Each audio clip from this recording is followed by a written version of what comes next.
Bueno, es muy grato poder comenzar nuevamente este foro que tiene tanta información nueva para cada uno de nosotros. Realmente ayer he aprendido muchísimo de las exposiciones de los otros expositores y en esta oportunidad la exposición que tengo a cargo es sobre los estándares latinoamericanos de protección contra los campos electromagnéticos. La idea es demostrar cómo son nuestros estándares en relación a los demás estándares, ¿no? Qué es lo que incluyen nuestros estándares y cuál es la base y cuáles son las características principales de estos estándares, ¿no? Esta tarea yo la he venido llevando a cabo desde hace mucho tiempo, por lo menos son unos 10 años, que comencé a hacer seguimiento de los estándares latinoamericanos. He ido viendo cómo evolucionan estos estándares, ¿no? Y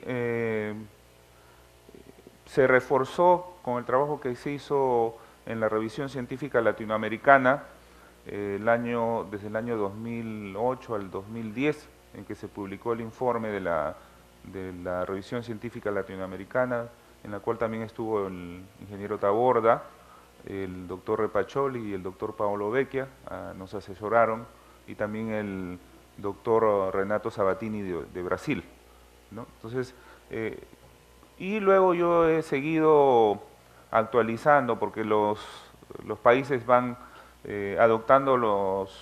definiendo sus estándares y esto continuará seguramente por mucho tiempo más, ¿no? Bueno, vamos a ver nosotros las recomendaciones SIGNIR, que ya ayer las hemos visto con el doctor Paolo Vecchia, sin embargo vamos a ver algunos pequeños detalles. Luego la recomendación UIT K52, cuál es la regulación latinoamericana y algunas conclusiones y recomendaciones con respecto al tema. La idea central en este tema es que los estándares de los diferentes países deberían estar armonizados, ¿no? ¿Por qué armonizados? Porque si es que algún país se sale del contexto de los estándares internacionales, entonces se comienza a veces a generar una corriente de cambio de estándares hacia estándares que no tienen ninguna base científica, ¿no? Por ejemplo, nosotros hay un caso aquí en Latinoamérica que es el caso de Chile. Chile ahorita tiene un estándar que es 100 veces por debajo de los límites SIGNIR y no hay ninguna base científica para eso, simplemente ha sido un tema de política, ¿no? Porque ni siquiera es una medida precautoria, ¿no? Ahí no hay ninguna precaución, ahí simplemente un contenido político que ha hecho que ellos rebajen sus estándares, ¿no? Y es el único país en Sudamérica que tiene ese tipo de estándares, ¿no? Entonces vamos a ver a continuación las recomendaciones SIGNIR, ¿no? Tal como comentábamos ayer, las recomendaciones SIGNIR están basadas en lo que se llama los efectos térmicos, que se reflejan como la tasa de absorción específica, ¿no? Que se conoce por su sigla SAR, ¿no? Y cuando se produce un incremento de 1 grado centígrado para los órganos más sensibles, significa un incremento significa una tasa de absorción específica de 4 vatios por kilogramo, ¿no? Esta es la base para la restricción ocupacional, ¿no? Que se pone en 0.4 vatios por kilogramos, ¿no? Ahora, se toma un margen de seguridad, ¿no? Que lo vamos a ver aquí, ¿no? Esta gráfica ya la ayer, ¿no? Y acá ustedes tienen los 4 vatios por kilogramo, tienen el margen de seguridad de 10 para los estándares ocupacionales y un margen de seguridad de 50 para los estándares para el público en general, ¿no? Ahora, estos factores de seguridad pues toman en cuenta, por ejemplo, la extrapolación de datos biológicos de experimentos en animales hacia los seres humanos, o toman en cuenta las diferencias entre las razas de las personas, o las diferencias interespecies, ¿no? Con respecto a las pruebas biológicas, pruebas epidemiológicas, etcétera, ¿no? Entonces, estos factores de seguridad nos permiten tener una mayor probabilidad, tener mayor certeza con respecto a que estos límites van a cubrir cualquier posibilidad de efecto en la salud, ¿no? Aquí tienen ustedes las restricciones básicas, que son las restricciones IGNIR, ¿no? Y que también se dan en términos de la exposición ocupacional y del público en general, ¿no? Acá es donde tenemos el SAR, por ejemplo, para alta frecuencia, ¿no? Y para bajas frecuencias está la densidad de corriente, que ahora ha sido cambiada, que últimamente ha sido cambiada a campo eléctrico interno dentro del cuerpo, ¿no? Entonces, nosotros, con respecto a estas restricciones básicas, son parámetros, el parámetro efectivo, ¿no? Que mide en forma efectiva los efectos, ¿no? Pero estas restricciones básicas no las podemos medir en el campo, ¿no? Por ejemplo, el Ministerio de Transportes y Comunicaciones tiene un conjunto de equipamiento que permite medir el cumplimiento de los límites máximos permisibles, pero no son para medir estos parámetros de densidades de corriente o de tasa de absorción específica, ¿no? Porque estos parámetros no se pueden medir en campo, ¿no? Hay que medirlos en fantomas, por ejemplo, en el caso de SAR, en laboratorios, o hay que simularlos digitalmente con fantomas digitales, ¿no? Entonces, lo que nosotros utilizamos son los niveles de referencia, ¿no? Los niveles de referencia IGNIR que están dados en términos de los campos eléctricos y de los campos magnéticos y que dependen de la frecuencia, ¿no? Entonces, estos son los parámetros que nosotros hemos reflejado en nuestros estándares y en los límites máximos permisibles, ¿no? Entonces, también en los niveles de referencia IGNIR hay niveles ocupacionales, ¿no? Y niveles poblacionales, ¿no? Y tal como se comentaba ayer, los niveles ocupacionales son más permisivos porque se asume que el trabajador pues es una persona relativamente joven, ¿no? Que pasa por exámenes médicos cada año, que además conoce que está sujeto a una exposición, ¿no? La condición para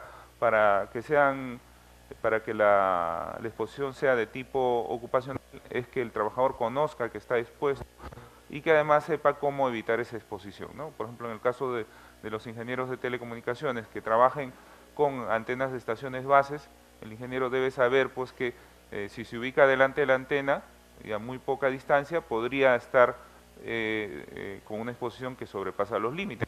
Centímetros, hemos visto ayer que se tenía una exposición de 500%, ¿no? Pero si el ingeniero lo aborda desde la parte posterior a la antena, probablemente el valor disminuya muchísimo, ¿no? Entonces, eso hace que los niveles ocupacionales sean más permisivos, ¿no? Todas esas condiciones. Y en el caso de los límites poblacionales, son más restrictivos, ¿no? 5 veces más restrictivos. ¿Por qué? Porque se entiende que dentro de la población en general puede haber niños, puede haber ancianos, puede haber personas enfermas, entonces hay que restringir la exposición a niveles más pequeños para tomar en cuenta todas esas desventajas, ¿no? Aparte de los límites IGNIR que nos definen cuáles son los valores límites de campos eléctricos y magnéticos que pueden soportar las personas para que no tengan efectos en la salud, también es necesario, como alguien lo preguntó ayer, tener formas de hacer la medición, lo que se llaman los protocolos, ¿no? Formas estandarizadas, ¿no? Entonces la UIT en el año más o menos 2000, 2001, sacó las recomendaciones UIT K52 y luego ha ido emitiendo otras recomendaciones, ¿no? Las recomendaciones UIT K52 son recomendaciones de ingeniería, ¿no? De cómo hacer la evaluación de los límites, cómo hacer la medición de los límites, de tal manera que se pueda verificar el cumplimiento de que los niveles que irradian las estaciones estén por debajo de los límites, ¿no? Entonces, por ejemplo, acá tenemos una serie de criterios, ¿no? El título de esta norma es Orientación sobre el cumplimiento de límites de exposición de las personas a los campos electromagnéticos, ¿no? Entonces, por ejemplo, acá dice que hay que tomar en cuenta qué es lo que contiene esta norma, ¿no? Tiene una orientación general, métodos de cálculo y procedimiento para evaluación de la instalación. En cuanto al procedimiento de evaluación, está basado en las recomendaciones SIGNIR, es decir, la Unión Internacional de Telecomunicaciones adopta las recomendaciones SIGNIR para poder hacer la evaluación de el cumplimiento con respecto a límites máximos permisibles, ¿no? Entonces, ayuda a los usuarios a determinar la probabilidad de que la estación cumpla con los límites, ¿no? Basándose en criterios, ¿no? Por ejemplo, accesibilidad, propiedades de las antenas y potencia de la emisión, ¿no? Por ejemplo, en el caso de las estaciones bases de telefonía móvil, ¿no? Lo que nos dice la normatividad, las recomendaciones de UIT, es que si la antena está ubicada a una altura de más de 10 metros, ¿no? Entonces no hay necesidad de hacer mediciones porque es una instalación que de todas maneras va a cumplir con los límites máximos permisibles. Y eso nosotros lo hemos comprobado en las gráficas que hemos visto ayer, ¿no? Veíamos que a 2 metros ya se tenía 20% de los límites máximos permisibles, ¿no? Entonces, si está la antena a 10 metros, con mucha más razón, ¿no? Y por otro lado, propone el estándar IEC para la medición del cumplimiento de los teléfonos móviles, ¿no? Porque el otro elemento radiante es el teléfono móvil, ¿no? Entonces, también define cuáles son las condiciones para establecer el cumplimiento de las estaciones de radio. Cuando hablamos de estaciones de radio estamos hablando de estaciones bases, estaciones de televisión, estaciones transmisoras de radio FM o radio AM, ¿no? Entonces, dice que a efectos de la evaluación primero hay que definir si son emisores intencionales o no intencionales, ¿no? Entonces, si es un emisor intencional, se evalúa la exposición en función de la potencia de operación, la ganancia de las antenas, la frecuencia, la orientación y directividad de las antenas y el entorno de operación, ¿no? ¿Por qué la potencia de operación? Porque la potencia normalmente se va a reflejar en los niveles de campo eléctrico y magnético cercanos a la estación. ¿No? También va a depender de la ganancia de antena, los campos eléctricos y magnéticos, ¿no? Cuanto mayor ganancia tenga la antena, vamos a tener mayores niveles de campos eléctricos y magnéticos.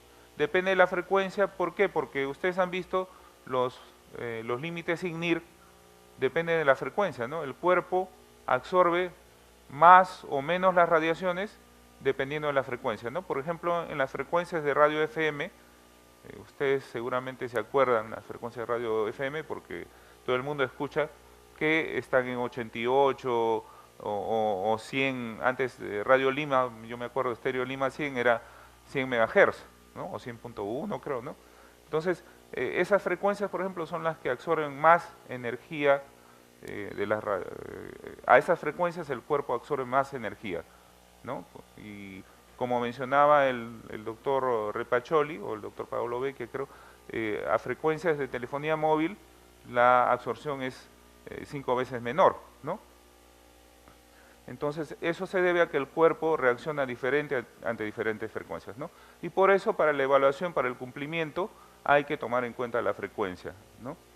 Y hay que tomar en cuenta el entorno, ¿no? Porque si yo tengo una estación de gran potencia y tengo un cerro que está en medio de la estación y las personas que reciben la radiación, entonces la potencia de la señal se va a atenuar muchísimo y el nivel de intensidad del campo va a ser bajo, ¿no?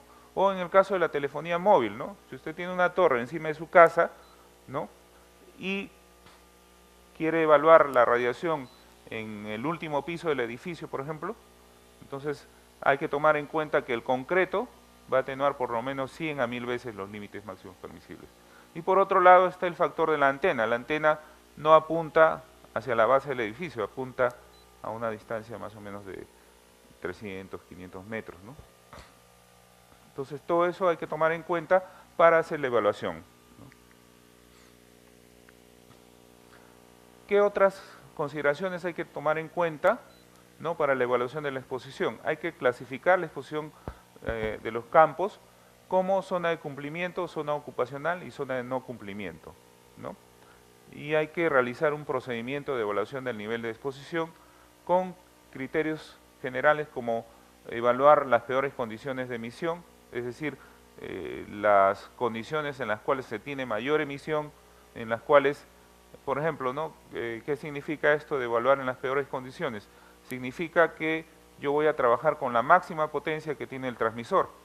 Así el transmisor normalmente opere con menos potencia, pero sin embargo yo debo hacer los cálculos o la evaluación con los niveles más altos que tiene el transmisor. Por otro lado, tomando en cuenta la directividad de la antena, yo debo trabajar en la dirección de máxima radiación de la antena.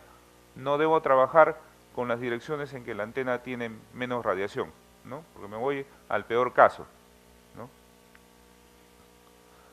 Y hay que tomar en cuenta si hay presencia simultánea de varias fuentes de campos electromagnéticos, ¿no? Nosotros tenemos un caso simbólico que es el morro solar, por ejemplo, ¿no? En el morro solar hay casi como 60 estaciones de radio, televisión, telefonía móvil y otros servicios, ¿no? Entonces ahí es un caso de presencia simultánea de muchas fuentes de radiación, ¿no? Entonces hay que tomar en cuenta, IGNIR proporciona una fórmula con la cual uno puede hacer la suma de las diferentes frecuencias que están operando en un determinado lugar, ¿no?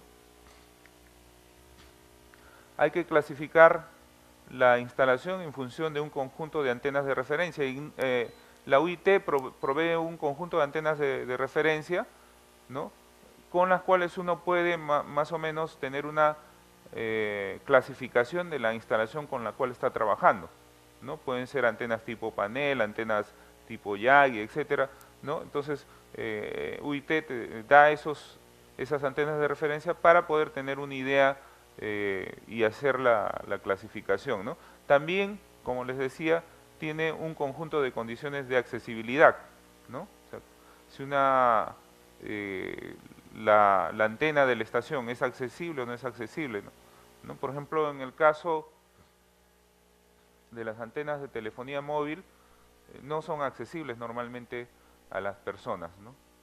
Pero en el caso de las antenas de radio AM, por ejemplo, donde toda la torre es el elemento radiante, a veces es posible que la población acceda si la entidad autorizada, si la empresa de radio no tiene los cuidados necesarios. Por ejemplo, en el Cerro Picchu de Cusco, nosotros hemos encontrado campesinos que tienen sus casitas al costado de la antena de radio FM, ¿no?, y con potencias de 1 o 5 kilovatios, ¿no?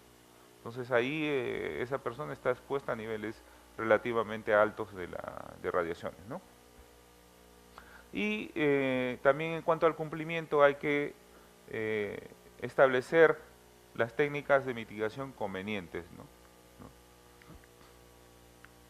Entonces, ¿qué dice la recomendación UIT K52 en cuanto al cumplimiento de los límites, ¿no?, u otros dispositivos, ¿no?, que son usados muy cerca de la cabeza? Dice que hay que hacer las mediciones utilizando la recomendación IS 62209, ¿no?, del 2004, ¿no? Entonces, acá tenemos un resumen de la regulación latinoamericana y tal como vimos ayer, ¿no?, prácticamente todos los países de Sudamérica, ¿no?, Argentina, Bolivia, Brasil, ¿no?, Chile, Costa Rica, Colombia, Ecuador, Guatemala, Panamá, Paraguay, Perú y Uruguay, ¿no? Acá está esta lámina, me olvidé de actualizarlo. Acá falta Uruguay, que recién en marzo de este año, no, en febrero creo que implementó sus límites máximos permisibles a través del Ministerio de Salud, ¿no? Entonces, tenemos en Sudamérica todos los países ya tienen límites máximos permisibles, la mayoría son IGNIR, ¿no? Solamente Bolivia que tiene el estándar FCC, ¿no? Y en Centroamérica está Guatemala, está Panamá que tiene los estándares IEEE, ¿no? Pero estos estándares IEEE son muy parecidos a los estándares IGNIR. El único caso especial, como les decía, ¿no?, es el caso de Chile, ¿no? Chile tiene estándares basados en IGNIR, pero ha dividido los límites IGNIR entre 100, ¿no? Pero como les mencionaba también anteriormente, esos límites, esa división entre 100, ese factor de seguridad de 100 que ellos aplican, no tiene ninguna base técnica, ¿no? Ni siquiera ellos se han preocupado de decir por qué se está tomando en cuenta esos límites, ese factor de seguridad de 100 adicional, ¿no? Entonces, ese es un ejemplo a no seguir, ¿no? Y acá tienen algunas características principales, ¿no? Por ejemplo, si hay distancias de seguridad, en la mayoría de países no hay distancias de seguridad, ¿no? Tampoco en la mayoría hay áreas reconocidas como sensibles. En el caso de Brasil, en algunos lugares, en algunos estados, sí reconocen áreas sensibles, ¿no?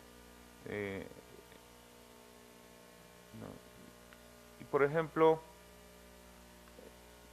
aquí pueden ver ustedes en el caso de Chile, Colombia, Ecuador, Guatemala, Panamá, no se definen, en la mayoría no se definen áreas sensibles, ¿no? Acá en Chile sí definen áreas sensibles, ¿no? También definen separación mínima de 100 metros para las estaciones, ¿no? No hay, en Colombia y el resto de países tampoco hay distancias mínimas, ¿no? En el caso de Paraguay, Perú y Venezuela, en el caso de Paraguay, no hay referencias a áreas sensibles, tampoco hay distancias mínimas. En Perú sí se considera áreas sensibles los colegios, los hospitales, las clínicas, ¿no? Y ahí se divide el límite IGNIR entre 2, ¿no? Y se ha verificado en todos los casos que se cumple con esos valores, se cumple largamente con los límites para áreas sensibles, ¿no? No hacemos referencia a distancias de seguridad, ¿no? Que es una pregunta que siempre nos hacen, ¿no? Si hay una distancia de seguridad. No hay distancia de seguridad, se necesita solo cumplimiento de los límites máximos permisibles. Si me permite, por favor, continuar, va a haber un espacio para las preguntas, ¿no? Entonces, igualmente en el caso de Venezuela, ¿no? Entonces, ¿qué conclusión podemos dar? Que en estos momentos de 35 países que hay en todo no solamente en Latinoamérica, sino en las Américas en general, solamente hay 15 países, incluyendo Canadá y Estados Unidos, que ya tienen estándares RNI, ¿no? Estándares para radiaciones no ionizantes, ¿no? Entonces, la mayoría de los estándares para radiaciones no ionizantes son para telecomunicaciones, ¿no? Hay pocos países que han adoptado estándares para baja frecuencia, ¿no? Y por ejemplo en el caso de Perú, ¿no?, cuando adoptan los estándares para baja frecuencia son de tipo general, ¿no? Por ejemplo el estándar, los límites para baja frecuencia acá en Perú son parte del Código Nacional de Electricidad, no dan protocolos para la medición.